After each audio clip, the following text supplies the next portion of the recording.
Welcome to today's webinar, Introduction to Live Streaming for Amazon CloudFront using Adobe Flash Media Server 4.5. Today's webinar will be presented by Alex Dunlap and Kevin Towse. Alex is Senior Manager for both Amazon Route 53 and Amazon CloudFront, and Kevin is Senior Product Manager for Adobe Systems. With that, I'm going to turn it over to Alex Dunlap. Thanks, Jared.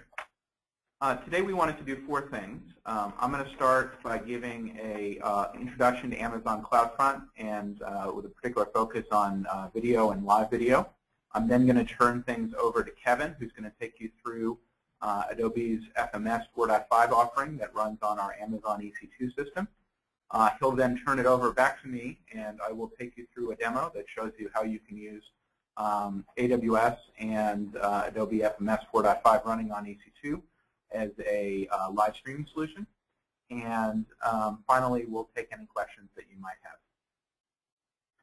have. So I'm going to start out now with the introduction to Amazon CloudFront. So CloudFront in a nutshell. We've designed CloudFront, actually back up one second. CloudFront is Amazon Web Services content delivery network. Amazon Web Services is Amazon's infrastructure as a service computing offering. So we offer a variety of infrastructure services that help developers focus on what makes their business unique while we take care of the infrastructure.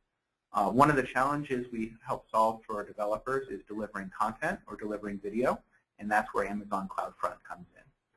CloudFront in a nutshell really boils down to 6 points. The first is that we've built CloudFront to give your end users low latency and fast load times for your video or other content. Secondly, we realize that today's video applications require high bit rates, and so we've designed CloudFront to give you the high bandwidth you need in order to deliver content to your end users. We've built CloudFront as a highly redundant and available system, basically try to eliminate any single point of failure so you can give your customers the best possible experience. We've built CloudFront to be scalable. It's designed to scale up when you get an unexpected spike in users for your application or viewers for your video, and then scale back down so you don't pay for resources that you don't need. It's global. We have a global footprint that delivers content to end users all over the world, and we've really designed it to be cost effective. So our pay-as-you-go business model lets you pay for only what content that you actually deliver with the service.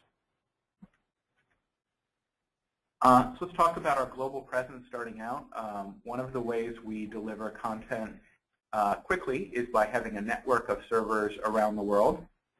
You can see we have servers in 4 continents: North America, Europe, South America, and Asia.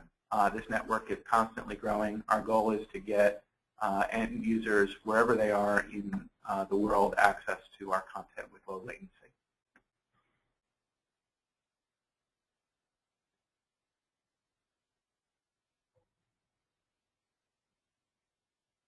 Key features for Amazon CloudFront.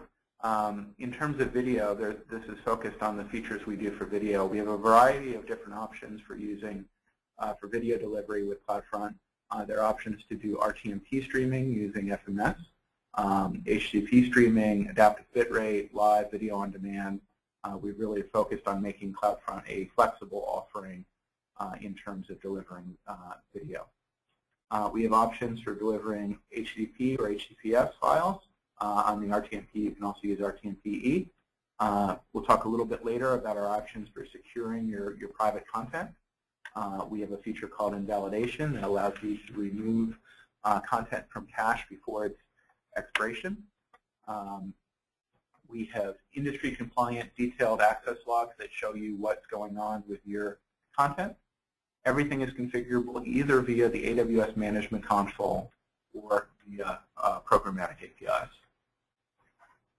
Let's start with that last point. We've really built CloudFront to be very easy to configure. Part of that is a complete self-service sign-up and configuration model. Anyone can sign up for CloudFront at any time from anywhere in the world that has an internet connection and configure their distributions, make any changes. You can do all that without talking to anyone, so everything is available available via the AWS Management Console. But there's also programmatic APIs, and we find that some customers have taken advantage of our programmatic APIs to integrate CloudFront into their workflow or their systems. Also today we'll show you how you can use CloudFormation, which is another AWS service, to create template-based deployments for things like live streaming events. We see a lot of customers using CloudFront to deliver content that they want to secure. One of the key features we offer there we call private content. Basically, this is an authentication mechanism. It allows you, as the owner of the content, to define policies that define when you want a particular video played. You can do that based on the path or the name of the video, a time range. I only want this video to be valid for the next hour, or even the source IP address of the customer making the request. You'll sign that all using an asymmetric encryption model. So you have a private key. We've got the public key pair. If we get a request, we will decrypt your request and only serve the video if the signature is valid. For delivery over the wire, we offer both SSL and RTMPE that encrypts the bytes as they travel over the internet. You can lock down your content in Amazon S3 using a feature we call origin access identities. And finally, CloudFront works with AWS's identity and user management feature that lets you control who's able to configure your CloudFront distributions. Live events are inherently, or can be inherently, pretty spiky. So this is a graph that shows a customer who was using CloudFront for unpredictable video traffic. So here is they were running, actually it was video on demand, but they were running ads for a television program. You can see a spike as that ad runs on the East Coast. This is Pacific time on the x-axis, where after doing virtually no traffic in the middle of the day, they peaked to around 70 gigabits per second at 5 p.m. Eastern, and then again a similar spike as the day wears on in the mountain and the West Coast time zones. Let's talk a little bit about live streaming using Adobe FMS. One of the things we're very excited about working with Adobe is giving the customer full control over their live video streaming origin. So with this solution, you have your own instance of Adobe FMS 4.5. It's running on an EC2 instance. Lets you configure any feature that you want. So whether that's DVR or time shifting, you can use all of those features as part of your experience on AWS. At the same point, the product, the offering follows our pay only for what you use pricing model. Lets you benefit from the global nature of the CloudFront system, and lets you even set up FMS instances in different regions in case of failover. So with that, I'm going to turn things over to Kevin. Kevin's going to take you through the FMS 4.5 offering in more detail, and then I'll come back and do a demo after that. Thank you, Alex. We're going to turn things over to Kevin now. So you might see a momentary blink on the screen because we're in separate locations. And Kevin, remember to take yourself off mute. Here, we're going to transfer over.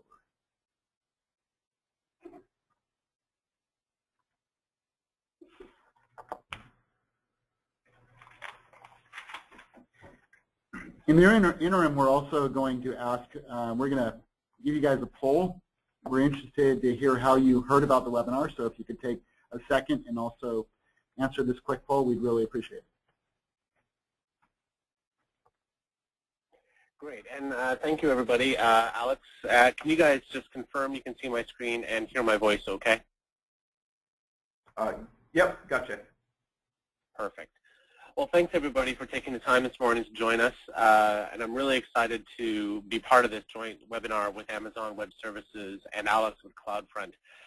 We're really excited to see what customers are doing between the Adobe product that we released a little over a year ago, I guess a year and a half ago now, and now this new integration with CloudFront, which really helps customers drive high-quality video experiences on the web. And I think Alex hit on some really key points that I want to echo through the presentation, which is the way that Amazon has approached the business model with CloudFront as a pay-as-you-go model really allows for people to really experiment and grow their video business without a major upfront commit. And with live streaming specifically, and the introduction of live streaming with CloudFront and with Flash Media Server, it really allows people to experiment and drive very large audiences and really get the most of their video experience. So we're thrilled to be part of this exciting time at Amazon and offer our products in a fully integrated way so that you can really experience the best of multi-screen video delivery. My goal today is really to inform you about the Adobe Flash Media Server 4.5 offering, how we've positioned it on Amazon, and some of the experiences that you can create using a self-controlled origin server using CloudFront as the edge of your network. And we'll walk through iterations of HLS streaming for the Apple devices, HDS streaming for Flash and Android devices, and we'll also take a look at content protection options, which are unique to the Adobe product and through CloudFront. So before I begin, I always start with sort of a high-level overview of our universe at Adobe. And when we think about video, we do think about it in multiple segments. From the Creative Suite and the content creation point of view, we have a terrific lineup of video editing software and effects generation software, audio editing software that really allows you to really express your video experience to the nth degree. Content production and experiences with films like Hugo and others that are on demonstration really example how you can use the Adobe technologies to create great video experiences. Now, when we think about video content creation and video delivery, they are a little bit different, but they are linked. The video delivery technology has always been surrounding Adobe Flash Media Server, and we introduced content protection measures in Flash Media Server back in 2008 with RTMP-E.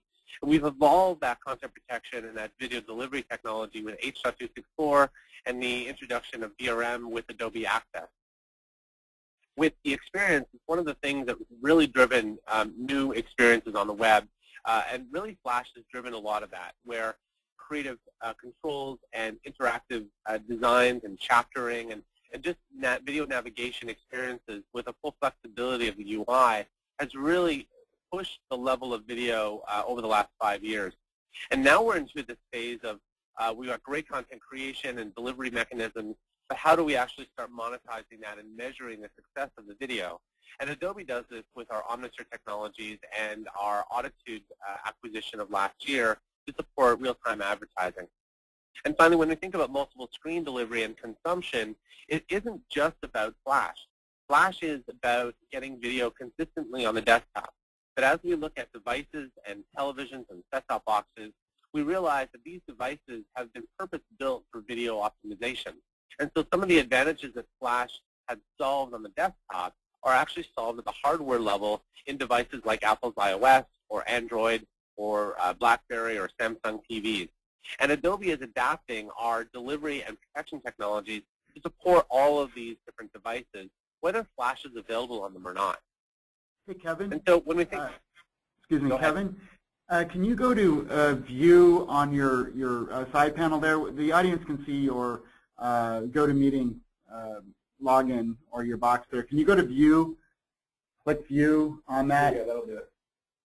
And then I think you can click hide. There you go, hide that. Okay. Is that okay? Thank you. Yep. There we go.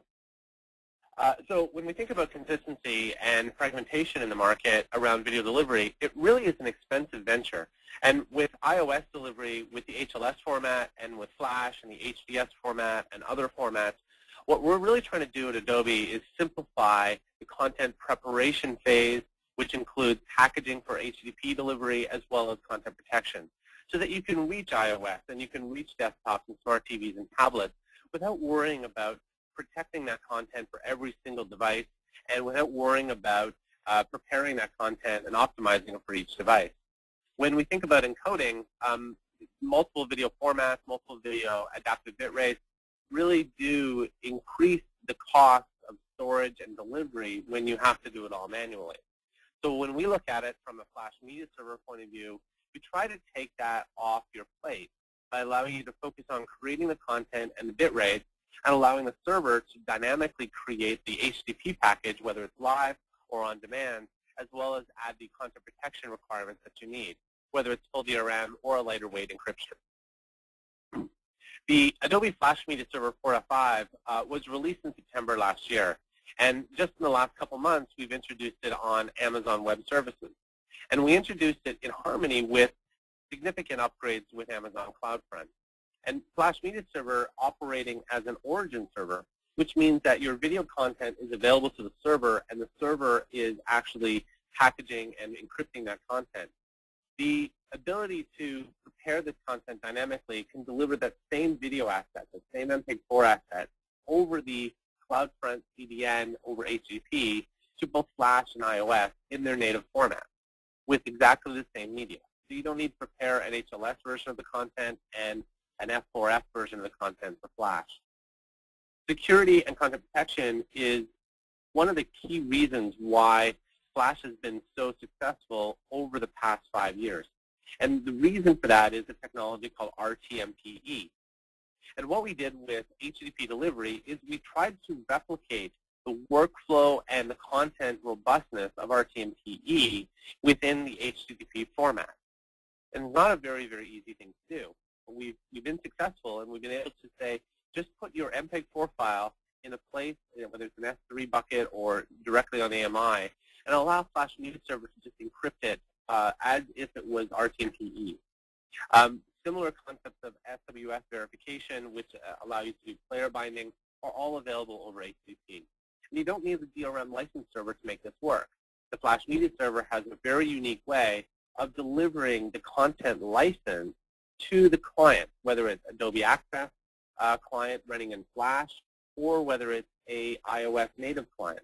The Flash Media Server can deliver the key directly over the CloudFront network with no additional DRM server. And that's a pretty big value proposition and a pretty big reduction in your cost. The iOS encryption is very, very significant. It's an AES 128 encryption that Apple has defined, and we adhere to that standard. We announced earlier this year that we are going to be supporting iOS DRM through these technologies, including Adobe Access. We'll talk about that in the months to come. One of the main reasons why running your own origin is important is because it does simplify the publishing workflow. Whether you're using a live RTMP stream or a workflow that uses a live encoder or one of our many ecosystem partners today, you can use that exact same workflow without any change to deliver to both iOS as well as Android or to Flash. One of the great examples that we're working on right now that I'm giving you a little sneak peek of is the Monterey Bay Aquarium. And this is a screenshot of our demo app on iPad, which we demonstrated at NAB just a couple weeks ago. And this example is running completely on Amazon Web Services, running the Flash Media Server 4.5 product, as well as being delivered through the CloudFront CDN, so we can get the maximum scalability and give the Monterey Bay Aquarium the opportunity to increase the quality of the video captured from their very exciting fish tank. We've actually sunken an HD live camera into the Outer Bay Aquarium so you can watch sharks and sea turtles and tuna swim around all day in very, very high quality on adaptive bitrate, HLS, as well as Android and on your desktop. We've also got a selection of video on demand assets as well that are going to be delivered very, very high quality in HD form, delivered on all these devices. So this is a great example that we'll be launching very soon, illustrating how Flash Media Server and Amazon Web Services can tie together and deliver a very high quality experience. We'll also be issuing a bunch of white papers of how all this works and how to set it up and configure it. So Flash Media Server 4.5 on Amazon Web Services is available today. And one of the key items that we want to really focus on here is easy integration with CloudFront. You know, we talked about multi-screen delivery, HTTP delivery. We continue to support the peer-to-peer introduction services. We've released the product on all regions as Amazon expands, including South America and other regions in the U.S. And we've adapted our pricing to map closer to the Amazon reduction in pricing. So the Flash Media Server 4.5 is actually even lower priced than it was before. And so this really gives you a great opportunity to use the product with very, very little upfront commit. When we look at a live broadcast workflow and how it works, focusing first as a Flash Media Server without the CDN, the workflow starts first at the camera and then goes through an encoder.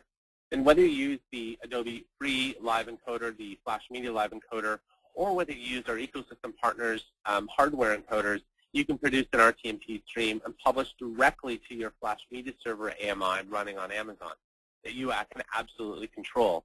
And with that server, you can archive the video, you can save it to disk, and then replay that later across all these formats, or you can create a DVR experience. The Flash Media Server will automatically convert the RTMP stream coming in to an HLS stream that can be consumed by either HTML5 or the native iOS application, or any device that supports the HLS file format, such as the Xbox. The Flash Media Server will generate the M3 weight, which is the control file used for HTTP streaming. And if you're delivering the video to the desktop or to Android devices to the Flash client, it will also allow you to pass through the RTMP.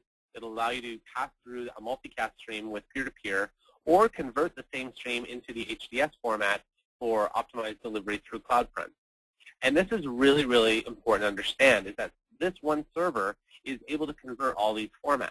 And so that your single live encoder stream going into the server at your control can convert all these things in real time, so you don't need to. When we think about video on demand, it starts at the production premium at the nonlinear editor, goes through an encoding process, whether it's through Adobe's embedded encoder within the Creative Suite, or whether it's through encoding as a service. Some of the encoding services on Amazon are also available to create an MPEG-4 file. And the server will take that MPEG-4 file and, as it does with live, convert it automatically and on demand to HLS and the HDS format, to deliver to HLS clients like the Apple iOS or the Flash clients on Android or the desktop, so that you can reach your biggest possible audience on the devices that they want to. With the tight integration of CloudFront, I think one of the biggest advancements that we've been working with the team at Amazon on is be able to deliver live video through the CDN. And this is a really difficult problem to solve. And some of the advancements that CloudFront has implemented, which include the ability to do low TTLs that allow you to deliver these manifest files very, very quickly through the CDN, but being able to deliver it consistently across all these devices is key.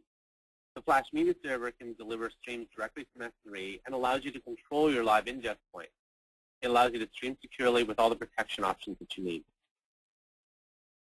So this is a crazy eye chart here, but I wanted to show it because it really illustrates how CloudFront can simplify the delivery process and running an origin.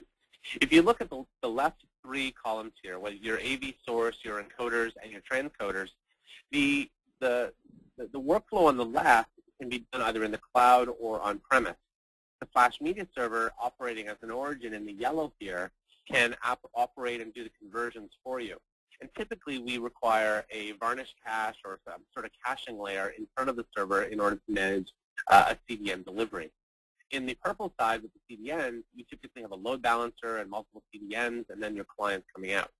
And one of the best advantages of this workflow is control, so that you have absolute control over your server deployment.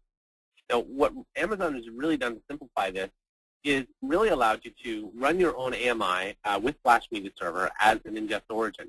But you don't need to require all the origin caches that you would normally if you're using the CloudFront CDN, because the CloudFront CDN has the ability to naturally pull from the AMI within the network, so that you don't need to worry about toppling over your origin. CDN is optimized for that. And the optimizations in the manifest file really do allow you to do large-scale live events. So let's focus a little bit on HTTP streaming. And just in compare and contrast, historically in 2010, customers were required to go through a very tactical workflow of creating F4F files and PS files for Apple, storing those files, and then delivering them through an HTTP server. And what we've done with Flash Media Server operating on its origin is removed a lot of that complexity, so that you don't need to do prepackaging of manifest files or content, and you don't need to deploy a DRM license server.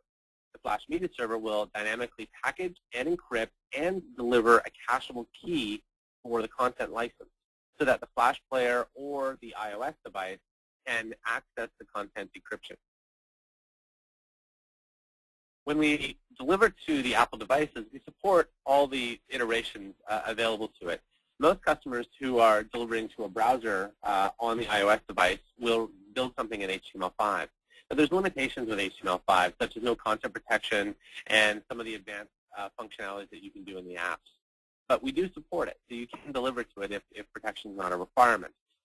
Within the apps, we support full native apps using Objective-C, or if you want to develop apps using our client runtime with hardware-accelerated video. It's exactly the same experience, and we support all types.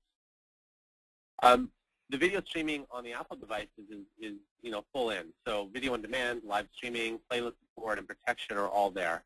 We are going to be introducing DRM for native apps later this year, and look for us at trade shows to see demonstrations of that.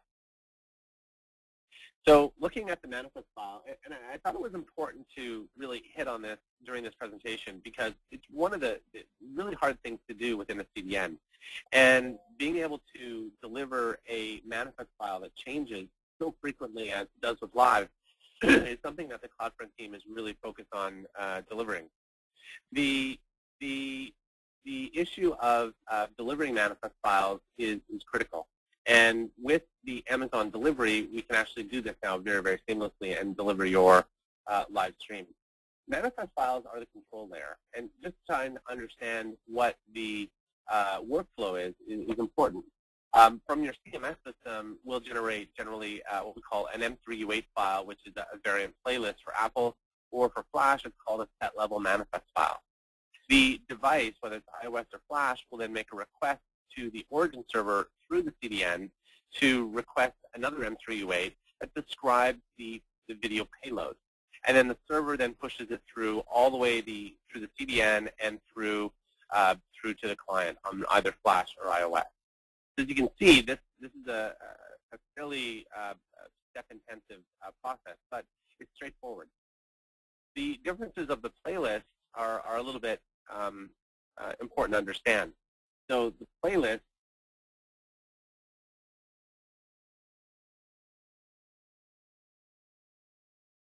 the playlists are quite a bit different from iOS and F4M. So I'm going to flip over to the content protection piece and just give you a really high-level overview of the content protection. Content protection with Flash Media Server allows you to do real-time encryption within the AMI and allow you to deliver that through the Amazon Web Services. And this real-time encryption is really what makes our technologies stand apart. So for a Flash Media Server point of view, you can use a protected HTTP streaming, or you can step up and do a full DRM workflow. When you think about the different content protection needs, the Flash Media Server can provide minimal basic protection without any DRM licensed server, and the content protection that is required at the higher level is fully available via DRM. We call the lower level protection a protected HTTP dynamic streaming. So that's it for my part of the presentation. I'm going to pass it over to Alex, and this presentation will be available a little bit later, but we do have lots of information on adobe.com, and you can access these links directly from this URL here. So Alex, I'm going to turn it back over to you. Great. Thank you, Kevin. We're making the switch over right now.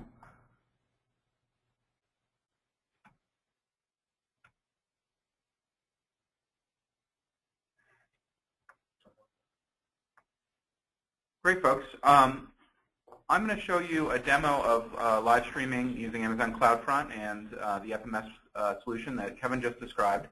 I'm going to take you through a plain vanilla version, so there's a lot of different things that you can do with this solution. There's a lot of flexibility in it. I'm going to take you through the most basic path, and then we can imagine some of the different tweaks that you might be able to do. I may mention a few of those along the way. The place to start is the CloudFront homepage. So aws.amazon.com/CloudFront. And you'll see, excuse me for 1 second.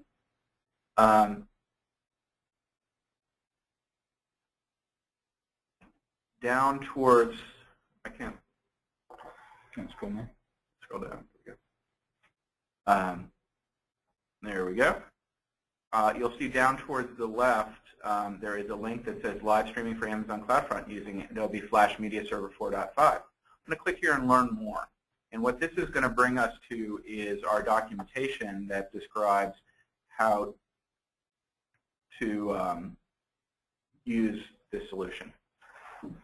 The first page is going to give you an overview. It's going to walk you through the high-level steps that are involved. A couple of these steps I'm going to skip. I already have an Amazon Web Services account.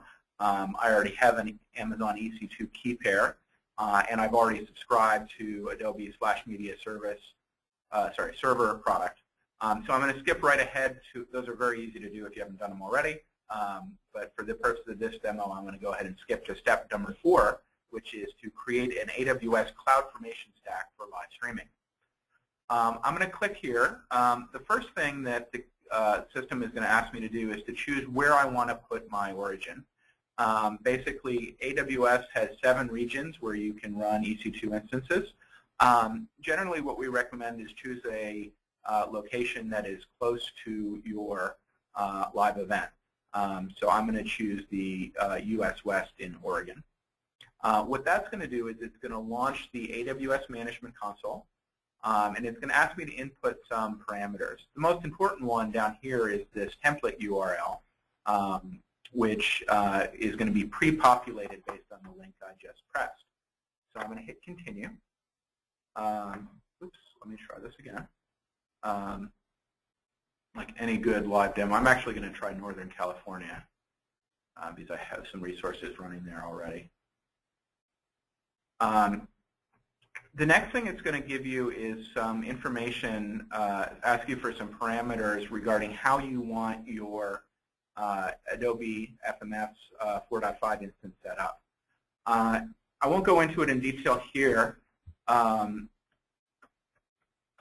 Amazon EC2 uses a key pair in order to control access in a variety of different ways, but basically a key pair I've already created is called Dunlap Demo, so I'm going to just go ahead and use that.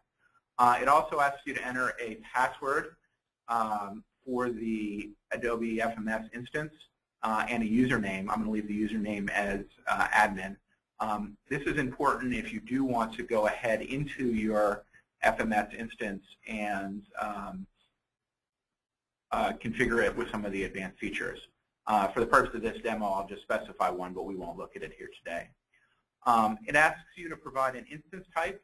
So we offer a variety of different instance types that support Adobe FMS. So you can see those listed here. I'm going to use the M1 large value as a starting point. I'll click Next. That's really all it needs. So it's going to ask me to review my settings, and I'm going to hit Continue. And it's going to go ahead and it's going to create what's called a stack. So a little bit about what CloudFormation is. CloudFormation allows you to orchestrate the creation or deleting of AWS resources across the various different services. So what's actually happening right here, you can see it says Create in Progress. What's actually happening right here is that we are going out and creating an EC2, starting an EC2 instance, creating a CloudFront distribution, and then mapping the CloudFront distribution to use the EC2 instance as your origin. And so it's doing all that for me automatically. The process takes about 15 minutes. So rather than wait for those, what I've actually done is created one already that we can look at, and it's already been created. So I'm going to click here on Live Webinar 1. This is just another stack, basically the output of a similar process I went through before today's demo. You can see that it says Create Completed, which means it's gone through and it's created the CloudFront distribution, created the FMS origin, and mapped the two together. Key tab is the Output tab. And so what the Output tab is going to do is it's going to provide you with a series of links that you need to use in order to stream your live event. So the first thing I'm going to do is click on and just confirm that my FMS instance is running. So this is just the splash screen that you get if you open the root page of your FMS instance. And good news, it is in fact running there. So I know that my instance is up and operating. So next, what I'm going to do, is I'm going to again come over to this this one that I have running here, and I'm going to go back to the Output tab, and I'm going to see that I have a variety of different output parameters. What I want to do is I want to put those into my live encoder. So I'm using Adobe's Flash Media Live Encoder product, and you can see I actually have a clock streaming right now. I'm going to go ahead and stop this one, and we'll restart it. But what it asks you for is a series of, there's some configuration parameters around your video stream. So again, I'm using a very basic setup here. I'm using H.264 with a 320 by 240 output size at 200 kilobits per second. You can change a lot of these things. You can change these to be multi-bit rate. You can change these to be higher bit rates. I've turned audio off because we're just looking at a clock. So it's not really that interesting to hear it tick. But you can turn audio on and use a variety of different formats there. So what I'm going to do is I'm actually going to go to the second stack just because I know it hasn't been used before. And I'm going to start by copying this FMS URL. You can see the description says this is the FMS 4.5 server stream publishing location. That's where I'm going to point my encoder at, where I'm going to stream the video stream from my desktop to my, sorry, it's actually a laptop, from my laptop to the server. So I'm going to disconnect from this server, and I'm going to put in another one here. And, oops, do what I thought I was going to do. Go back and grab it again, and paste that in. There we go. You can see there's also a field here for backup URL. What the backup URL does is it allows you to run two FMS servers in case there is a failure on the first one. I'm not going to show that here today, but again, that's an option that we support. I'll come back to the CloudFormation output, and I'll see the name of my stream. I'm going to copy that as well, and I'm going to paste it into the stream box there. That's really all I need to do. I'm going to then go ahead and press connect. And you can see I'm now connected to my server, and then I can start streaming. So I'll go ahead and press the green button to start streaming. All right, well, I'm up and running. And if I want to, what I can do is then test that this is streaming. So I'm going to look at, because I'm on a PC here, I'm going to look at the HDS manifest file. I'm going to copy that. And Adobe has built a configuration tool that I'm going to use to just verify that this is playing. So I'm going to come to this configuration tool, paste in my manifest file. I am using HTTP streaming. I don't need a lot of this stuff. And I'm going to say preview, and then I'm going to press start. And I'll get a little buffering as it starts, but then there is my clock on a live stream. I can also take this data, copy it into a web page or my application. So I've got a little web page here, and put that into my web server, and oops, put that into my web server, and then I am ready to see the stream.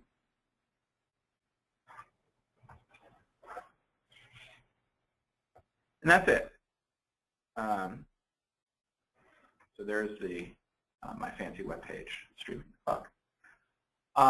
That's the demo. As I said, this is the very basic path through the system. Didn't really change any of the options from the default. There's lots of different options, and one of the great things about this product is that they're all there for you to change. So I'd encourage you guys to explore and change the settings to match your event. So with that, I think we're going to open it up for questions. I know several folks have asked questions along the way.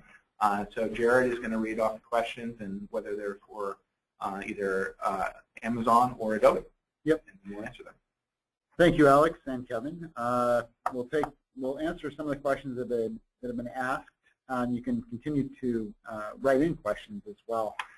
And as far as Kevin, Alex, feel free to kind of go back and forth here in answering these questions, or we can alternate. One of the first questions, are you set up to allow for a push from an owner-controlled, I'm sorry, that question just got bounced from my screen. Okay, a lot of questions are coming in, so that's making my screen flicker, so I apologize. I'm going to actually change questions. Is it possible to have multiple live streams going through one FMS server? Yes, it is.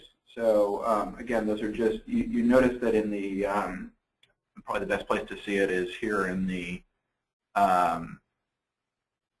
encoder tool. I've given this a stream name. You could stream another stream with a different name, and Adobe and CloudFront would handle it just fine. Okay. And from Flash Media Server's point of view, the server is designed to support multiple feeds coming in. So whether it's an adaptive bit rate, multiple encodes of a single live stream, or multiple camera angles, or multiple events altogether, you can absolutely use the strength and the power that Flash Media Server has been designed for to do that. Okay. Can FMS deliver to Android 4.0 plus versions that don't include Flash over HDS or HLS currently? Yeah, so any device that supports Apple's HLS file format can consume the HLS stream coming out of the Flash Media Server.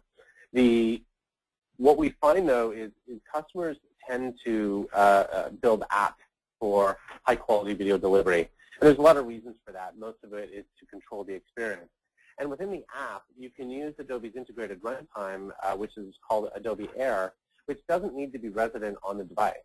What happens is Air gets compiled directly within your app to consume the video content in the app, so that gives you the full functionality of content protection, DRM, and all the functions that Flash Media Server has. So whether you want to go native app, HLS, or whether you want to use the integrated runtime, we absolutely support Android. Thank you, Kevin. Supreet asks, manifest files were an issue in the last version of FMS Live on AWS. Basically, they weren't caching. Right? Yeah, so we made a change to CloudFront partly because of this specific request from customers to allow the manifest file to flow through CloudFront with very little caching. So CloudFront now supports time to live, or sort of lengthen cache of down to 0 seconds, actually. So for live streaming, the best practice, and I think this is what your instance will do by default, is set the time to live to be half the length of your video segment size. So if you're streaming 4-second segments like we did here in today's demo, CloudFront will then cache the manifest file for 2 seconds. And so that pulls a lot of the load off of your origin server and onto the CloudFront CDN, improves performance for the end users, and generally leads to a better experience for everyone. So that is a change that we've made in the last couple of months, in large part because of customer feedback. Thanks, Alex. Sergey asks, what is the cost for Flash Media Encoder? It's a really expensive product. We've structured the business model to be free, so it's absolutely free. Okay, awesome. Don asked, Why can't I create a live streaming stack that uses my domain name? I think you can. And so one of the products we also manage on this team is Amazon Route 53. And so without Amazon Route 53 and some use of CNAMEs towards both your origin and your distribution, you should be able to do that just fine. If you have questions, please go to aws.amazon.com/route53. It'll talk about that product and how it works. But there's no, I've done that, and there's no technical reason you couldn't. I just didn't do it for today's demo. Okay. Thanks, Alex. Are you set up to allow for a push from an owner-controlled FMS system that is hosting its own content for international streaming? So I don't entirely understand the question. The FMS instance, let me try to take a guess at what the question was. I would assume that the customer already has an encoding system that is speaking RTMP out, and they want to know whether they can use that with CloudFront's live streaming solution or go cloud using FMS 4.5. Answer is absolutely yes. We used FMLE here, but any encoding solution that speaks RTMP back to the FMS instance will work just fine. Kevin, do you have anything to add to that? No, I think the question is really around from an encoder that is creating the HLS segments. Will CloudFront accept what they typically do is an FTP push from the encoder into the CDN, so that you wouldn't use Flash Media Server to do the dynamic packaging. The packaging would already be done. Okay. You could probably do that. I haven't tried that. You could probably do that with Amazon S3 as your origin rather than FMS, but I'd like to talk to the details there and think about it a little bit. Does it support DVR? Live streaming? Absolutely, yes.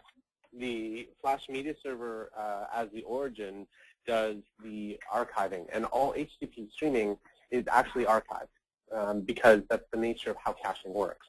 So what happens is the Flash Media Server will create the F4F files locally on its instance, and for TS, it'll create the TS files on its instance as well. And what this allows you to do is enable the DVR function, and that's controlled by the client and the manifest file. You don't even need to do anything at the server side. It automatically just does it anyway. And the Flash Media Server 4.5 has built into it automatic disk management system. So that what it means is, by default, the server will always retain a 3-hour DVR cache. And that's completely configurable via very simple configuration files. And then CloudFront just sees it as normal VOD asset. So the player, whether it's iOS or whether it's Flash, just consumes the content as if it was a normal VOD file. You can create advanced DVR controls or time-shifting applications. Thanks, Kevin. How does streaming with AWS compare, buffering, smoothness, etc., to streaming with YouTube? I don't know if I would compare it on a performance dimension to any other product. Really, there's a lot of things that go in there. With AWS, the thing that I would underline is that you maintain control of your own resources. So how you use, we're providing infrastructure. There are other companies out there that provide video services. You can actually build a video service using CloudFront. We're providing lower level infrastructure as opposed to a end user oriented service. Okay. Thank you. What advantages for live streaming do I get via Adobe over using something like Ustream? That's actually very similar to the last question, so we're going to take a different one. Is the OSMF player well suited for adaptive multi-bitrate streaming? Absolutely, and we just released OSMF, and for those of you who don't know what OSMF is, it's a client runtime framework that Adobe has developed, and it's open source, that allows you to create advanced video experience across all of our protocol support, which includes HTTP, HLS, multicast, peer-to-peer. And within the HTTP streaming, the version 2 of the product that we just released about a month ago has more advanced heuristics for dynamic adaptive bitrate switching. So you'll find the performance of bitrate switching much better. In addition to that, you do require the variant playlist for HLS, which includes the manifest of bitrates available, and for the flash device, it would be called the set level manifest, which describes all the bit rates that are available. And the heuristics take over automatically in the player. Okay. Thank you, Kevin. What are the differences between using CloudFront versus accessing the FMS EC2 instance directly? If I run a single FMS EC2 instance only, should I still use CloudFront? So the real advantage of using CloudFront is improved performance to users around the world. What we're going to do is we're going to cache the video files and the manifest file in our edge locations. So if you're doing an event that you expect viewers to watch from around the world, rather than going to your single location in Virginia or in California, users, I'm here in Seattle, I would go to a location here in Seattle. Folks in Germany would go to a location in Germany. Folks in Japan would go to a location in Japan. That is a very powerful way to improve performance of your stream. And I'm going to add on to Alex's comment because it's also really important to understand the cost benefit of using the CDN. If you were to run Flash Media Server or even your own HTTP servers, you would be responsible for managing and maintaining all of the instances running on EC2, whereas using CloudFront allows you to deploy a much simpler infrastructure and allow the CloudFront CDN to manage and organize the distribution of the cache, whereas you just need to manage the origin server of the Flash Media Server, and you may only need 1 or 2 instances of it, depending on your failover tolerance. So it's a significant cost and complexity saving. Okay. Thank you, Kevin. Alex, can I use a hardware encoding box to stream to FMS? Yes, we have many of the popular industry-grade hardware encoders supporting the RTMP protocol today. This would include companies like Cisco, Elemental, Digital Rapids, Invivio. These companies have integrated the support to publish to the Flash Media Server over the past 5 years, and you'll find in almost all of the live encoders and VOD encoders the capability to publish to Flash Media Server. And what's important to note is that these encoders don't need to support the Apple HLS or HDS formats for Flash.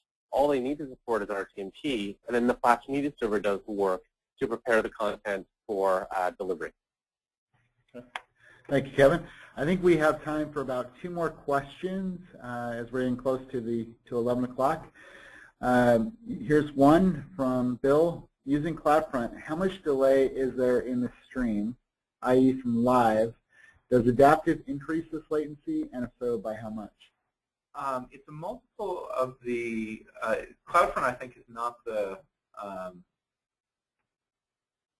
traditional source of delay. It's going to be a multiple of your frame size. So I'm just looking back and forth at the clock in this room. It looks like we're about 12 seconds behind. Kevin, I don't know if there's a formula for that or not. Yeah, with Flash and the HDS format, we use a 4-second buffer. And what that means is the fragment size is 4 seconds long.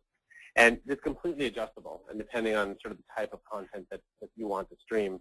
For HLS content, it's typically about 30 seconds. You'll typically see about a 30-second delay. So the latency is much more dramatic on HLS than it is on HDS, and that's just the nature of the file format. Okay.